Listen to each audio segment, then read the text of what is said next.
Good morning, student. Let us continue our poem, An Elementary School Classroom in a Slum.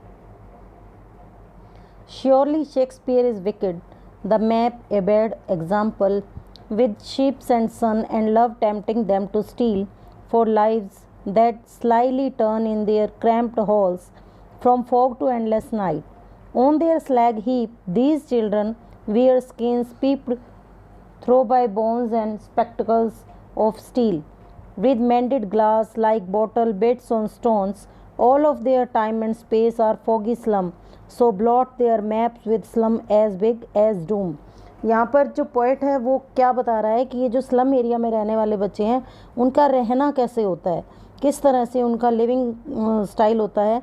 इन गरीब बच्चों से Shakespeare की बातें करना मूर्खता होगी, दुष्टता होगी। The map a bad example, इनको संसार के उदाहरण के रूप में संसार का मैप दिखाना एक घटिया उदाहरण होगा। इस तरह के बड़े और सुंदर संसार के प्रति प्यार, जहाँ बड़े बड़े समुद्री जहाज़ घूमते हैं, उन्हें केवल चोरी करने को आकर्षित करेगा, क्योंकि वहाँ तक पहुँचने के लिए उनके पास कोई साधन नहीं है। चूहों की तरह वे अपने जीवन अपने तंग सुराखों में छिपते छिपाते गुजार लेते हैं, और उनके लिए जीवन पूरी तरह से कोहरे से भरा हुआ और कभी भी समाप्त न होने वाली रात के समान है। उनके शरीर के अंगों के ऊपर कोई शक्ति नहीं बची, वो एक धातु के ढेर के समान है। उनके शरीर पर ऐसी चमड़ी है जैसे कि सभी हड्डियां अलग अलग से एक एक दिखाई दे रही हैं। ऐसा लगता है जैसे पुराने स्टील के फ्रेमों वाली ऐनक पहने हुए हैं जिसमें शीशा फिर से लगाया गया है। वे पत्थरों पर पड़े हुए बोतल के टुकड़ों जैसे लग रहे हैं। इन गरीब बच्चों का पूरा समय कोहरों से भरी गंदी बस्ती में गुजरता है और वह किसी अन्य जगह के बारे में नहीं जानते। इसलिए बेहतर होगा कि इनको नक्शों को गंदी बस्ती के बड़े बड़े धब्बों के साथ भर दिया जाए। उन्हें संसार के चित्र दिखाने का क्या फ़ायदा, जबकि जीवन से मृत्यु तक उनका एकमात्र संसार कोहरे में ढकी हुई गंदी बस्ती ही है। यानी जब वो पैदा होते हैं इस गंदी बस्ती में, तो उनका पूरा जीवन इसी गंदी बस्ती में गुजर जाता है और अंत भी उनका इसी गंदी बस्ती में होता है। तो उनके लिए ऐशो आराम की ज़िंदगी वो एक सपने के समान होती है।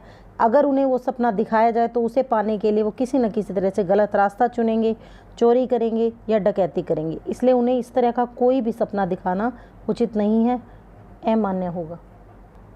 Unless governor, inspector, visitor, this map becomes their window, and these windows that shut open their lives like catacombs break open till they break the dawn and show the children to green fields and make their world run azure on gold sands and let their tongues run naked into books and white and green leaves open history their woes language is the sun।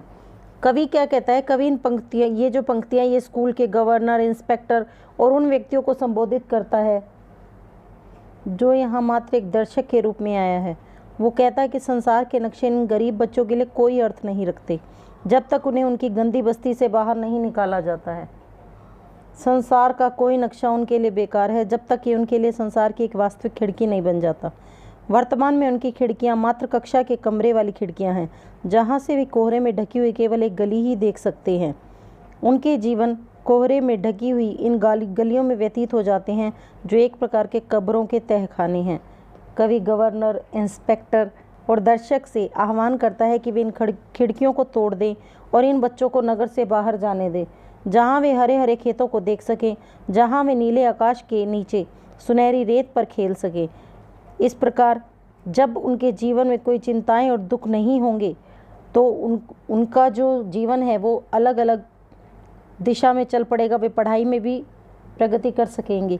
पुस्तकों के सफ़ेद पन्ने और पेड़ों के हरे हरे पत्ते उनके विकास में समान रूप से महत्वपूर्ण भूमिका निभा सकते हैं।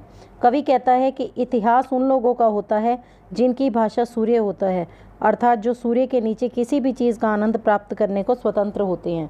इसी तरह से उन बच्चों को भी स्वतंत्रता मिलनी चाहिए और बच्चों की तरह आज़ादी मिलनी चाहिए, पढ़ने की, घूमने की, फिरने की, हर तरह से पूरी तरह से ज़िंदगी जीने की।